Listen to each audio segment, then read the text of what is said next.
Good morning students. मौन विषय के ऑनलाइन चैनल में आप लोगों का स्वागत है बच्चों। हिंदी में मैंने आप लोगों को बाल गोविंद भगत के रचयिता रामवृक्ष बेनीपुरी का जीवन परिचय पढ़ाया था। आज मैं आपको पाठ का कुछ परिचय देने जा रही हूँ। पाठ का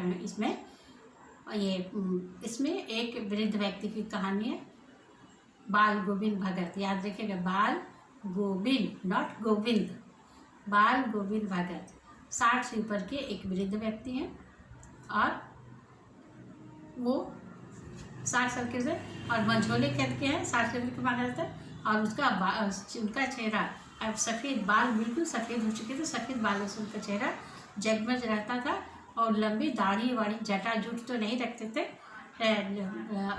लंबी दाढ़ी जटा जूट नहीं रखते थे। तो इन सबसे नहीं मान लेना चाहिए कि वो बिल्कुल कपड़े बिल्कुल बहुत कम पहनते थे। सिर पर कमर पे एक लंगोटी मात्र और पूरा बदन खुला रहता था और सिर पर कबीर पंथी कनफटी टोपी, एक टोपी कनफटी कान के पास ऐसा फटा होता था, कनफटी टोपी। गले में तुलसी के जड़ों की बेडौल माला होती थी और वो हर भक्त ईश्वर के कबीर के जो शब्द भजन कीर्तन थे वो कबीर के ही भजन गाया करते थे और उनका स्वर बहुत ही मधुर था, बहुत मीठे स्वर में वो गाते थे। जाड़े के समय में जब जाड़ा आता, कपड़े तो बहुत कम पहनते थे, लेकिन जब जाड़ा आता था तो शरीर पर एक कंबल ओढ़ लिया करते थे। इतने से मान लेना नहीं लिया जा सकता कि बाल गोविंद भगत साधु थे। वो साधु और गृहस्थ दोनों थे। साधु इसलिए थे क्योंकि उनका जीवन, रहन सहन, भजन कीर्तन करने का तरीका साधुओं के जैसा था। और गृहस्थ इसलिए थे क्योंकि वो खेती बाड़ी करते थे, घर में रहते थे, घर चलाते थे, हिसाब किताब करते थे।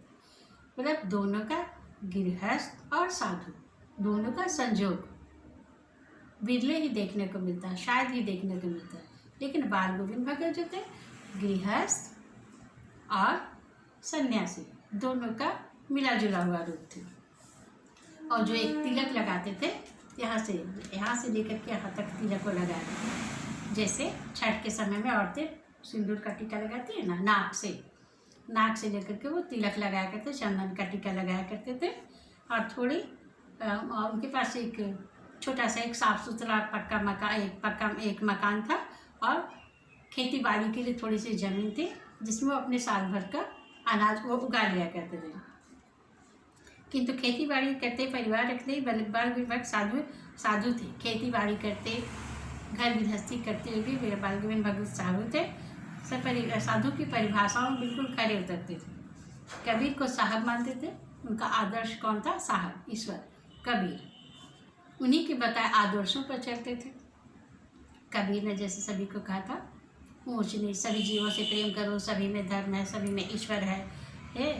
किसी बात को ये कहते, किसी से भी दो टूक बात करने में उन्हें कोई संकोच नहीं होता था। खरा व्यवहार रखते थे, साफ सुथरी साफ बातें। सामने वाले को बुरी लगेगी, भली लगेगी, अगर बात सच्ची है तो मुँह पर कह देते थे। ना किसी से खामखा झगड़ा बोल लेते थे, किसी से फालतू में झगड़ा नहीं बोल लेते थे और किसी की चीज़ को व्यवहार में नहीं लाते थे। कि जैसे कि किसी के खेत में चले गए टॉयलेट करने के लिए तो बहुत लोग होता था, लेकिन वो इस बात को इस हद तक ले जाते थे कि इसके लिए भी दूसरे के खेत का वो इस्तेमाल नहीं करते, किसी की चीज़ नहीं लेते, छूते।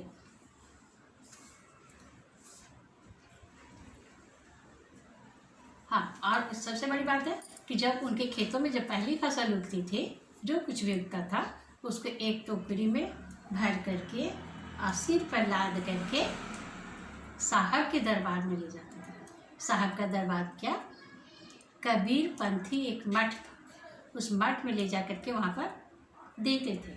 वहाँ से प्रसाद स्वरूप कुछ रख लिया जाता था और जो बाकी बचता था वो अपने घर ले आते थे और उसके बाद में अपने खेती बाड़ी से उपजे अनाज का, चीज़ों का वो अपने व्यवहार में लाते थे। जब तक वो साहब को प्रसाद नहीं चढ़ा देते थे अपने फसल के, तब तक वो अपने और अपने परिवार के लिए व्यवहार में नहीं लाते थे। ये था इनका बाल गोविंद भगत का ये संक्षिप्त परिचय। आगे की कहानी हम लोग अगले वीडियो में पढ़ेंगे बच्चों। तब तक के लिए आपका होमवर्क है रीड चैप्टर 11 बाल गोविंद भगत। तब तक के लिए खुश रहिए, अच्छे से रहिए। धन्यवाद।